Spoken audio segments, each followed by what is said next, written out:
kepadamu dan katakanlah Muhammad li ibadi kepada para hamba-hambaku yang beriman, yaquluna hendaklah mereka mengucapkan allati hiya ahsan dengan perkataan yang lebih baik dari yang lainnya. Ini pesan Allah kepada baginda Nabi. Ya, kul katakanlah Muhammad kepada hamba-hambaku, yaquluna hendaklah mereka itu mengucapkan allati hiya ahsan perkataan yang lebih baik daripada yang lain. Yang lain ngomongnya kasar, kita lembut. Yang lain ngotot melotot, kita mah senyum santun. Begitu. Ya. Yang lain memelotot, ngotot, kita tenang, santun, lembut. Balas dengan perkataan yang baik. Ya, dengan ngomong yang enak. Apa lupa? Wah begini. Kita lembut. Enggak bu, tenang bu ya. Tenang dulu bapak, tenang. Ayo kita duduk. Lembut. Apakah yang lebih baik ucapan yang kasar? Apakah ucapan yang lembut? Makanya Allah berpesan kepada baginda Nabi, hai Muhammad, katakanlah kepada hamba-hambaku, yaquluna allati hiya ahsan. Hendaklah mereka berkata, mengucapkan perkataan yang lebih baik daripada yang lainnya. Kenapa? Inna syaitona yang zagu bainahum. Sesungguhnya setan yang zagu, dia akan merusak. Merusak pak. Bagaimana cara merusaknya setan kepada kita? Mereka itu menciptakan perselisihan. Menciptakan perselisihan bainahum, di antara mereka. Nih, mereka membuat suami istri berselisih. Ujung-ujungnya ribut. Ujung-ujungnya cerai. Mereka menciptakan perselisihan antara adik dan kakak.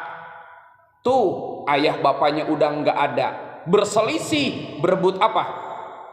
Berebut harta peninggalan orang tua. Digoda tuh sama setan, supaya itu saudara dengan saudara hubungannya pecah. Digoda kita dengan tetangga, ya kan? Ngegoda setan itu supaya kita ribut dengan tetangga. Digoda kita itu supaya apa? Supaya kita berantem dengan saudara, dengan teman. Begitu tuh, menggoda kita, merayu kita supaya apa? Supaya kita itu demen berselisih, demen berdebat. Makanya kalau ada majelis debat di mana aja tuh, tinggalin aja bapak. Tinggalin, udah ngapain? Kenapa? Karena setan ada di situ, ngegoda supaya timbul perselisihan. Begitu bapak. Begini. Makanya setan itu pernah datang dia bapak kepada Nabi Musa alaihi salam. Nabi Musa alaihi salam datang dengan wujud seperti apa? Kakek-kakek tua. Ya kan? Pakai tongkat datang kepada Nabi Musa. Nabi Musa nanya, "Man anta? Siapa kamu?" Apa kata dia? Ana syaiton atau ana iblis. Saya iblis. Saya iblis. Mau ngapain kamu datang kemari? Musa, kamu kan nabi, dekat dengan Allah. Mau enggak kamu sampaikan dariku kepada Allah, aku ingin tobat. Aku ingin tobat. Baik kalau begitu. Akhirnya Nabi Musa itu bermunajat kepada Allah, menyampaikan pesannya iblis, bahwa iblis mau bertobat. Apa kata Allah kepada Musa? Hai Musa, Aku akan terima tobatnya iblis kalau dia mau memenuhi satu syarat. Apa ya Allah? Suruh tuh iblis sujud kepada kuburannya Nabi Adam. Hah? Begitu? Iya. Besok ketemu sama iblis Pak nih Musa. Kata iblis, bagaimana Musa? Udah engkau sampaikan belum? Udah. Udah diterima. Allah akan menerima tobatmu asal satu aja syarat engkau penuhi. Apa itu Musa? Engkau disuruh sujud kepada kuburannya Nabi Adam. Mendengar ucapan itu merah mukanya iblis. Marah Bapak. Murka nih iblis. Apa kata iblis? Hai Musa, jangankan Adam udah nggak ada, dulu masih ada aja aku nggak mau sujud. Apalagi udah nggak ada. Ada orangnya aja aku nggak mau, apalagi udah nggak ada. Nggak, kalau begitu nggak jadi dah tobat. Nggak jadi tobat. Tapi walaupun begitu, hai Musa, ini kata iblis Pak, ya, engkau udah nolongin aku, makanya aku ingin ngasih engkau hadiah. Hadiahnya apa? Hadiahnya sebuah pesan iblis kepada Nabi Musa. 3 Pak pesannya Pak. Apa kata iblis? Ya Musa, satu nih, hai Musa, hati-hatilah engkau dengan marah. Karena kalau engkau marah, matamu akan aku gantikan dengan mataku. Kupingmu, pendengaranmu akan aku gantikan dengan pendengaranku. Omonganmu, ucapanmu, perkataanmu akan aku gantikan dengan omonganku. Tanganmu, kakimu akan aku gantikan dengan tangan dan kakiku. Bahkan tubuhmu akan aku gantikan dengan tubuhku.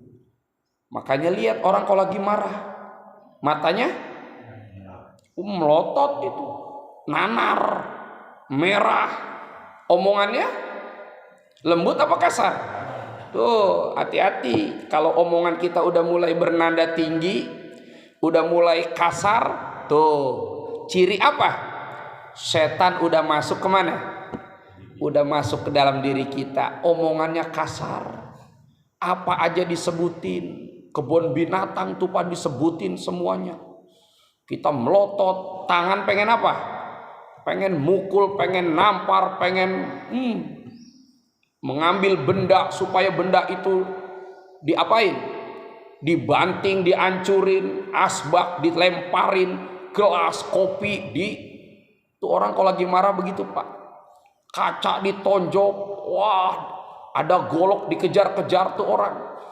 Ngejarnya pakai apa? Ngejarnya pakai apa? Pakai kaki. Ngejarnya pakai apa? Oh, awas lu ya. Pokoknya begitulah. Tubuhnya, lihat. Makanya itu, hati-hati engkau dengan marah. Makanya pintu masuknya setan ke dalam tubuh kita melalui pintu apa? Babul ghadab, pintu marah. Karena marah itu Pak yang membuat hancur tuh rumah tangga.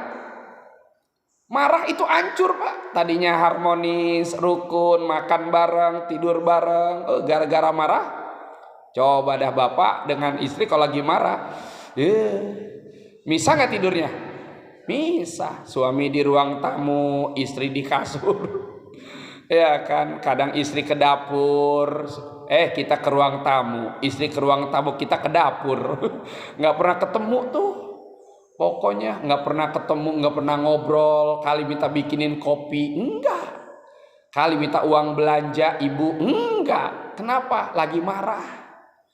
Ya, anak begitu lagi pada marah tuh sama saudara, disuruh kumpul sama orang tua nggak pengen. Kenapa? Karena lagi marah. Begitu sama tetangga juga sama. Kita kalau lagi marah sama tetangga tuh, ya Allah, mau ke warung dia lagi nyapu, aduh, udah dia, aduh gimana nih, padahal warung cuma 10 meter, akhirnya muter 100 meter. Untuk menghindari siapa? Menghindari tetangga yang lagi apa tadi? Yang lagi nyapu. Ya Allah, begitulah Pak. Gara-gara apa? Marah. Begini Bapak, ada cerita.